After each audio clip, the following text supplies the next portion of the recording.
Cinta selalu memandang segi keindahannya. Ini yang namanya mawaddah. Allah tidak mengingkari itu, silakan. Bahwa manusia secara naluri senang kepada serba keindahan, wajar-wajar saja. Tetapi tidak cuma mawaddah, Allah juga menciptakan rahmah, kasih sayang. Mawaddah mungkin ada akhirnya, tapi rahmah tidak akan pernah ada akhirnya. Kalau mawaddah adalah berkecenderungan kepada biologis, jasmaniah, maka rahmah kecenderungan kepada nilai-nilai rohani, kepribadian, kejiwaan, dan lain sebagainya. Dikala pernikahan di bawah umur 40 tahun, mungkin masih banyak mawaddahnya, rasa cintanya. Tapi 40 bahkan 50 tahun ke atas, rasanya orang berumah tangga kalau sudah 50 tahun ke atas itu lebih banyak kasih sayangnya ketimbang cinta-cintaannya.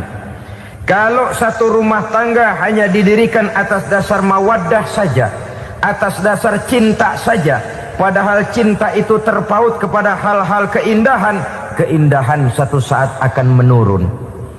Ya, tentu sebagaimana yang kita maklum bersama-sama, belum punya anak memang cantik. Sudah punya anak, kecantikan mulai menurun. Punya anak 2, kulit mulai mengkerut. Punya anak 3, onderdil mulai dol. Punya anak 4, apalagi tidak pandai merawat diri, persis dompet tanggung bulan. Kalau rumah tangga didasarkan kepada rupa yang cantik saja, cinta akan bisa berpindah, paling tidak akan berkurang nilainya. Sebab itu Allah tidak hanya menyediakan mawaddah, warahmah, dijadikannya di hatimu itu tidak cuma sekedar cinta, tapi juga kasih sayang. Nah, kasih sayang inilah apabila berakar dan berurat dari nilai-nilai keagamaan yang akan menopang jalinan rumah tangga bahagia, mengukuhkan usaha untuk mencapai mardhatillah atau keridhaan daripada Allah Subhanahu wa taala. Dengan demikian, berumah tangga bukan tujuan. Ini kalau kita lihat dari segi agama. Berumah tangga cuma alat untuk mencapai mardhatillah, keridhaan daripada Allah. Seorang suami yang pergi pagi pulang sore peras keringat banting tulang mencari nafkah untuk menghidupi keluarganya, kalau niatnya untuk mardhatillah, maka pergi usahanya adalah ibadah. Sementara si suami pergi berusaha, istri di rumah mendoakan suaminya, itu juga merupakan bagian daripada ibadah. Marilah kita biasakan membina satu rumah tangga untuk mencapai keridhaan daripada Allah Subhanahu wa taala. Ini motif dasarnya. Karena itu Rasul Anas bin Malik pernah bercerita, bertahun-tahun saya membantu di rumah tangga Rasul. Selama tahun-tahun yang panjang saya membantu di rumah tangga beliau itu, kata Anas bin Malik, belum pernah kok saya mendengar kata-kata kasar, keras, membentak-bentak. Belum pernah saya melihat ada piring terbang, sandal melayang, ada penggorengan nitir di atas. Belum pernah, padahal tahun-tahun yang panjang sudah saya lalui. Itu rumah tangga Rasul. Istrinya lebih dari satu, tapi tenang, ayem, adem.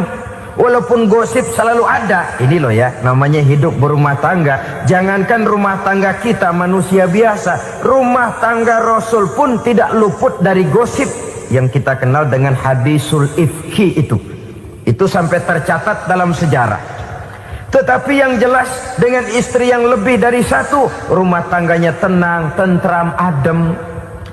Kita di rumah tangga istri satu, seminggu 7 hari, berantemnya 6 hari. Cuma 1 hari gencatan senjata.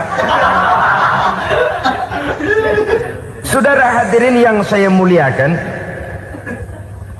kalau tujuan rumah tangga adalah mardhatillah, apa ciri dari suami istri yang menegakkan rumah tangga untuk mencapai ridho Allah itu? Pertama, sepasang suami istri yang membina rumah tangga semata-mata untuk mencapai keridhaan Allah, Cirinya yang pertama, bersyukur apabila beroleh nikmat. Ini ciri yang pertama. Bersyukur kepada Allah, kepada sesama berterima kasih. Suami berterima kasih kepada istri, bertahun-tahun didampingi hidupnya, dicucinya pakaiannya, dimasaknya makanannya. Tidak istri mengeluh walau hidup lebih banyak kurangnya daripada cukupnya. Suami pandai berterima kasih kepada istrinya. Sementara istri pun bisa berterima kasih kepada suaminya. Bertahun-tahun suami peras keringat, banting tulang mencari nafkah, menjadi palang dada terdepan apabila ada masalah-masalah yang besar. Kedua-duanya lalu punya timbangan. Nah inilah ya, saya pesan kepada suami, kepada para suami, kepada para istri, supaya di rumah ada timbangan. Perlunya apa? Kalau pada satu saat istri kita salah, suami cepat-cepat ambil timbangan, lalu ditimbang mana yang lebih berat, salahnya atau dosanya, benarnya atau kesalahannya. Ini istri saya jasanya begini, lalu jasanya begini, salahnya ini. Mana yang lebih besar, jasanya atau salahnya? Dengan adanya timbangan, maka keputusan akan objektif. Tapi kalau timbangannya emosi, salah sedikit saja sudah main bentak, main usir, akhirnya keputusan akan mendatangkan kerugian. Sebaliknya, kalau suami yang salah, istri ambil timbangan, ditimbang mana lebih besar, jasanya atau salahnya. Jangan sampai nanti terjadi pepatah, panas setahun habis dihapus oleh hujan satu hari. Jasa istri yang puluhan tahun hapus oleh kesalahannya yang sedikit, atau jasa suami yang bertahun-tahun hapus oleh kesalahannya yang sebenarnya tidak seberapa. Akibat apa itu terjadi? Karena tidak adanya timbangan. Dari rasa bersyukur dan dari rasa berterima kasih ini, saudara-saudara, akan timbullah sifat saling menghargai. Suami menghargai istri, istri pun menghargai suami. Istiqomah, dikasih uang 5.000 senyum, dikasih uang 500 senyum. Itu namanya istri yang pandai bersyukur. Kalau tidak, 5.000 nyengir, 500 manyun. Tahu manyun? Kayak bemok nyari setoran, monyong saja. Ada sikap istiqomah di dalam membina kehidupan berumah tangga ini. Lalu mengerti posisi suami, ini termasuk tanda berterima kasih. Suami saya itu kerjanya apa, golongannya apa, gajinya sebulan berapa. Atas dasar itu, lalu istri menjadi istri yang tahu diri. Walaupun suami harus menyenangkan istri, istri pun hendaknya nimbang, tahu batas kemampuan suami. Kemauan mungkin tidak terbatas, tapi kemampuan sangat terbatas. Kalau suami pegawai kecil, ya mintalah yang kecil-kecil. Kalau suami pegawai rendah, mintalah yang sesuai dengan kemampuannya. Jangan suami gajinya cuma 50.000 sebulan, istri menuntut minta dibeliin gelang yang kayak pelek becak. Tentu sudah overacting namanya.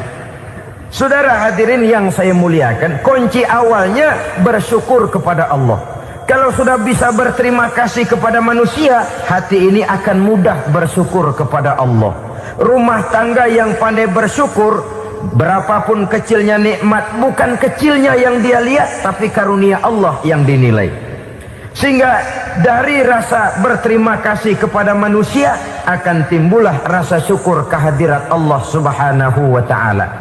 Itu yang sering diistilahkan orang, kalau dia punya mobil, dia berkata alhamdulillah kita punya mobil, tetangga kita cuman punya motor. Kalau dia punya motor, syukur kita punya motor, tetangga kita cuman punya sepeda, kemana-mana kekejek melulu. Kalau dia punya sepeda, alhamdulillah punya sepeda, tetangga kita sebelah nggak punya apa-apa, kemana jalan kaki. kaki saja. Kalau dia jalan kaki, alhamdulillah kita masih bisa jalan. Tetangga kita sebelah lumpuh bertahun-tahun nggak kemana-mana. Kalau dia lumpuh, alhamdulillah kita masih hidup. Tetangga kita kemarin mati nggak balik lagi.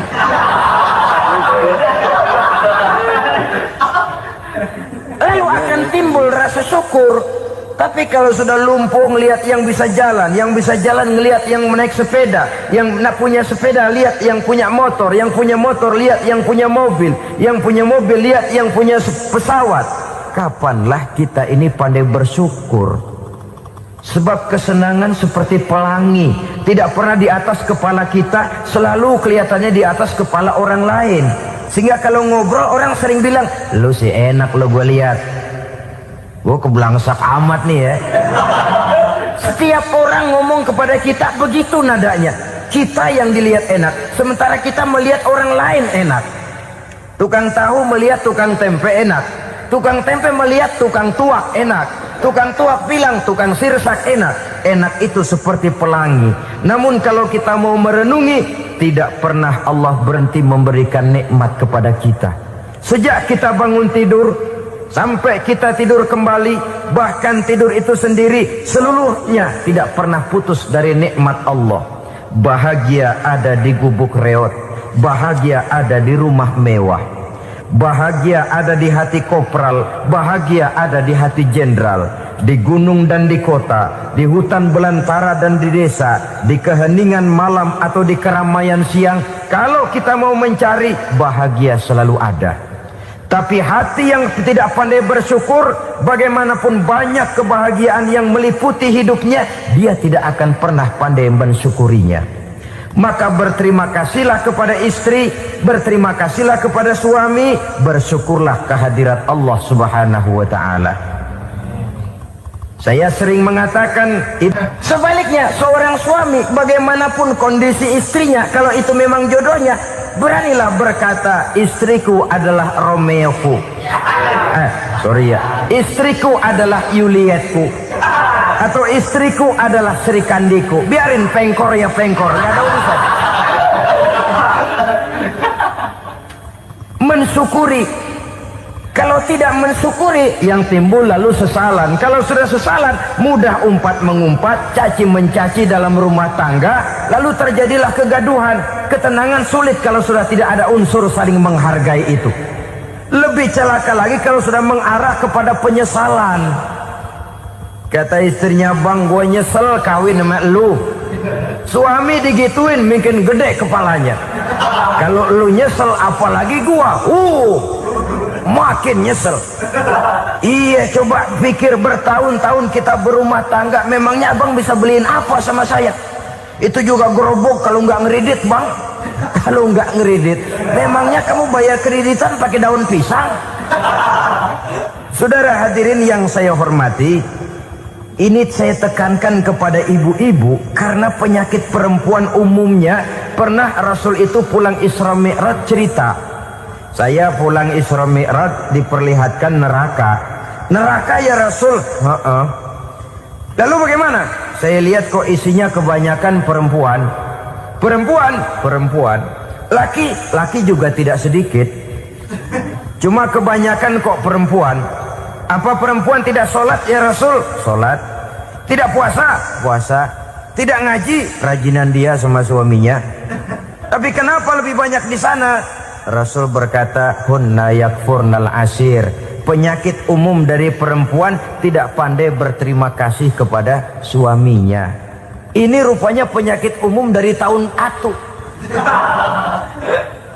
Saudara hadirin yang saya muliakan, jadi rumah tangga yang didirikan atas dasar mencapai ridho Allah, maka kelihatan dari pasangan suami istri menjadi orang yang pandai bersyukur terhadap nikmat. Bukankah dalam surah Ibrahim ayat 7 Allah berjanji, la in syakartum la azidannakum wa la in kafartum inna azabi lasyadid.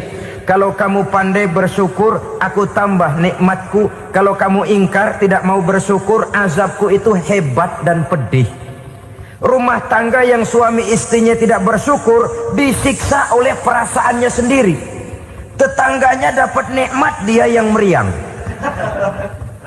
Tetangganya dapat kesenangan, dia yang sakit hati.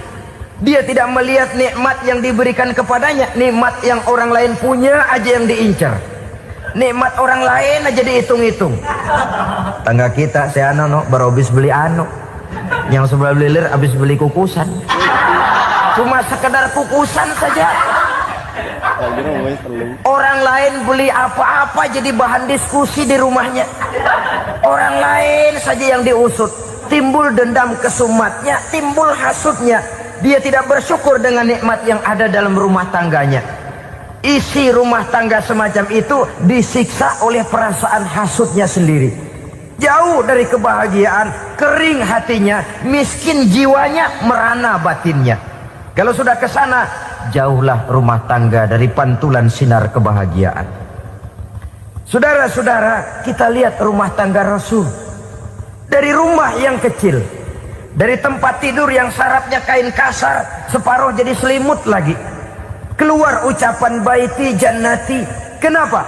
Beliau orang yang pandai bersyukur kepada Allah, bisa berterima kasih kepada istri-istrinya, dan istrinya pun pandai berterima kasih kepada Rasul dan bersyukur kehadirat Allah Subhanahu wa ta'ala. Maka nikmat lalu bertambah. Makin kita syukuri nikmat, makin tambah itu.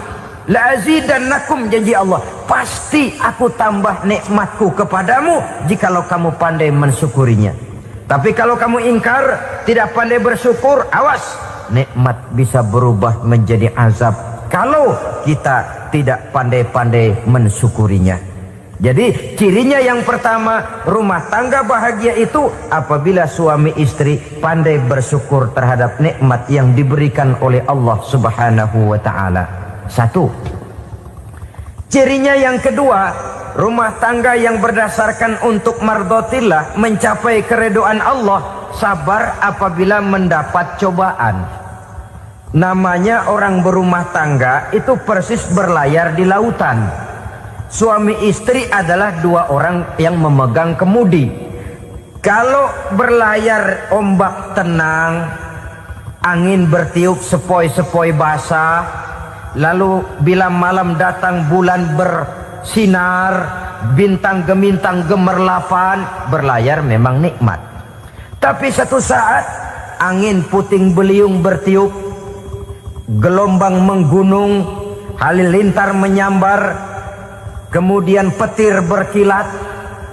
Kalau pada saat itu suami mau ngalor, istri mau ngidul, alamat perahu patah di tengah jalan, kandas di lautan sebelum sampai ke pantai yang akan ditujunya. Oleh karenanya perlu kekompakan. Maka sejak awal seharusnya dalam akan membina rumah tangga yang bahagia, itu lebih baik bicara yang pahit-pahit saja, supaya terjadi kesamaan langkah apabila menghadapi kesulitan dan cobaan. Sabar apabila mendapat cobaan. Rumah tangga seperti kapal di lautan tadi tidak akan sunyi dari hantaman gelombang, tidak akan sepi dari tiupan angin topan, dari kilatan petir, dari sambaran halilintar. Baik suami, baik istri harus sabar menghadapi kesulitan. Kadang kesulitan dari segi ekonomi, kadang kesulitan dari segi mengarahkan dan mendidik anak-anak, kadang kesulitan karena banyak orang yang hasut dengan kita, kadang kesulitan berbagai macam lah yang menyebabkan kesulitan. Rumah tangga yang bertujuan mencapai ridho Allah, sabar menghadapi segala macam kesulitan. Saudara-saudara kaum muslimin rahimakumullah, kesulitan adalah bagian daripada perjalanan hidup. Siapa orangnya yang tidak pernah menemukan kesulitan dalam kehidupan? Rasanya hampir tidak ada. Dan memang kesulitan bukan untuk ditakuti, kesulitan justru untuk diatasi, dicarikan jalan keluarnya. Begitulah suami istri yang bertujuan mencari ridho Allah. Manakala suami berada dalam kesulitan, istri mencarikan jalan keluar atau berusaha memberikan jalan keluar. Sebaliknya, manakala istri dalam kesulitan, suami bisa mencarikan jalan keluarnya. Sabar dalam menghadapi segala macam kesulitan. Dalam surah Luqman ayat 17, Allah Subhanahu wa taala berfirman, "Wasbir 'ala ma asabak, inna dzalika min azmil umur." Dan bersabarlah terhadap apapun yang menimpa kamu. Bersabarlah terhadap segala kesulitan yang kamu hadapi, karena sesungguhnya yang demikian itu merupakan sebagian dari perkara